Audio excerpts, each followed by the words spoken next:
Hello friends, today we're continuing 2.8. We're now on 2.8 part 2, continuing our study of inverse functions. So some review, if functions are inverses of each other, this is how we write it, right? G of x is f to the negative 1 of x. Again, the f to the negative 1 means inverse f, the inverse of the function.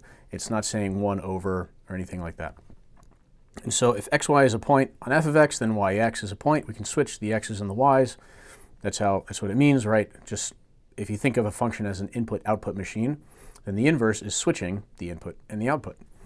Okay, and so with inverse functions, all the xy values are switched.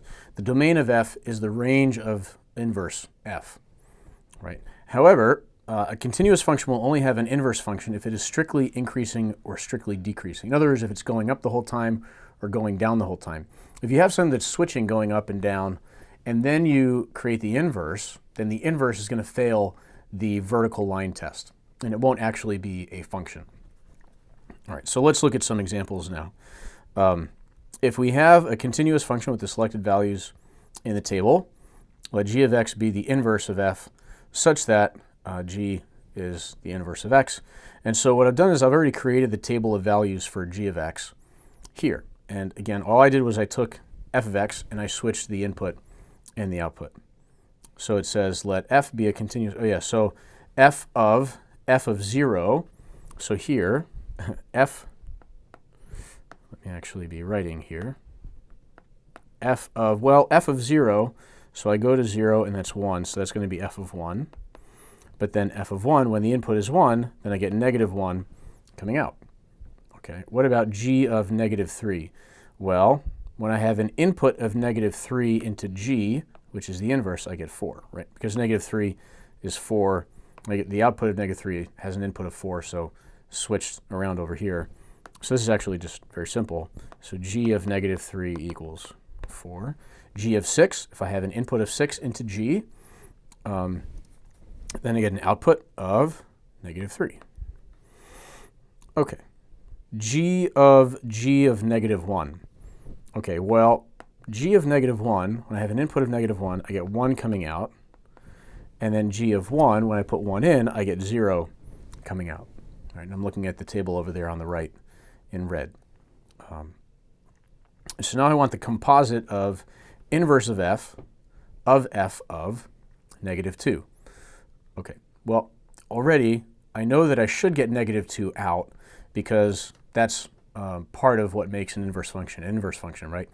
If I'm putting negative 2 into f and I'm getting some output, well, that output is what gives me the input, all right, back to the input of negative 2. But let's just see how this works. So inverse of f of, now if I put negative 2 into f, then I get 3 coming out, so I put 3, right? But when 3 is the input, which I see over here, then I get negative 2 coming out. And that's what I expected to have happen. Okay. And then inverse f of negative 3. So when I'm putting in, when I go to f, but the inverse is going output to input, or over here at negative 3. In either case, it gives me 4. Okay. Now also looking at a graph like we did before, we have this function determined over this interval. We want to find the inverse and find some properties of the inverse, right? So I'm going to create the inverse, the graph of the inverse this way. So I have the line, and I know that the new line is going to cross over at the place where I graphed y equals x. And so let's see. I have this point negative 3 or negative 4 comma negative 3. So I'm going to go to negative 4 comma negative 3 and plot that point. I also have this point where it crosses the y-axis at negative 3, 0, negative 3. So I'm going to go to negative 3 comma 0. Okay, and now I have 4 comma negative 1. So I'm going to go to negative 1 comma 4. And that's just this line right here. That's what I expect. Okay. And then I can use the perpendicular line idea here, right? I mentioned in the last lecture. So here, this point is one perpendicular diagonal away from the y equals x line, so that I know that this point will also be here. I could also use the coordinates, right, because this is 6, 4, so I can go up to 4, 6. So it looks like that. And then this is going away. You know, I don't have any other good points to make a line out of, but it would be something like that.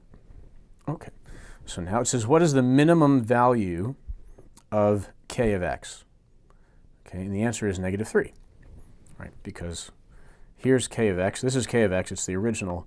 The minimum value is just the lowest point. Down here, it's -3.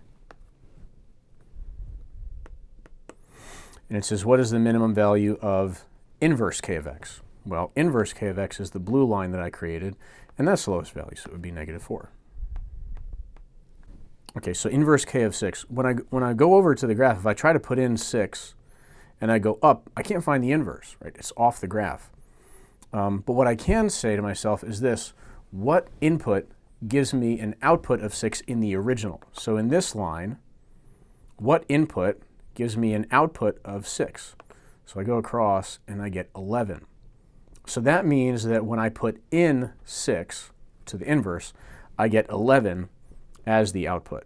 So the answer there is 11. And then inverse of 4. This one I can see, because when I go over to 4 down here, in the inverse function, the output is 6.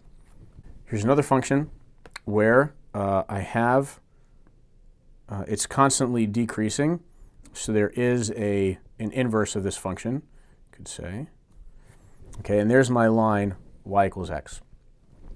And I'm going to plot my points to get the inverse. And so I can start with, let's see, -2, 7. So I'm going to go to 7 and then -2. And that is a straight line until 2, 3. So I'm going to go to 3, 2. It's a straight line like that. And another straight line connecting, let's see, 4, -1. So I'm going to go to -1, 4. It's over there like that. And another straight line to 8, -3. So I'm going to go to -3, 8. So 8 is off the graph, but would be something like that. Okay, and it says, what is the maximum value of the inverse of f of x? So the inverse, I'm looking at the blue line, and my maximum value is up here. That was the one off the graph, but that's 8, right? Because that's the maximum x value of the original function. So the answer here is 8. It says, find the inverse f of 3. So inverse f of 3. So I go over to 3, and the output for the inverse is 2. You know, or I could say what input in the original function gives me an output of 3. Oh yeah, so the input of 2 is what gives me 3. So here this is 2, and inverse of 1. Well, the inverse of 1, when I go to 1 on the inverse, right, or I go to 1, and then the output is 4 in the original graph, but in the inverse graph, it's 3. Okay, and so I end up here with 3. Okay, and it says, what is the domain of the inverse? Well, the domain goes from -3 to 7. Okay, so -3 to 7. That's it. We could also write that as like that. Now I've got two graphs, a graph of g and a graph of, I have two functions. I have a graph of g and I have a table of h. And I'm going to create the inverse of the graph of g. Okay, I can't complete the graph past the value of 7, so I'm just going to leave it like that. And now let's see what the questions are asking. It says to find each of these values, or each of these functions, composite functions, right? So g of h of 6. So when I look at h of 6, right, input of 6, output of 10, okay. And so when now I take that 10 and I put that into g, so I go over to 10, and g of 10 is -1. Okay, so this is g of 10, which is 1. Now I want the inverse of g of h of 0. H of 0, so when I put an input in of 0, I get an output of 3. So I want the inverse g of 3. So I'm going over to 3, and then I'm going up to the blue line, which happens to be the same, and I get 4 coming out.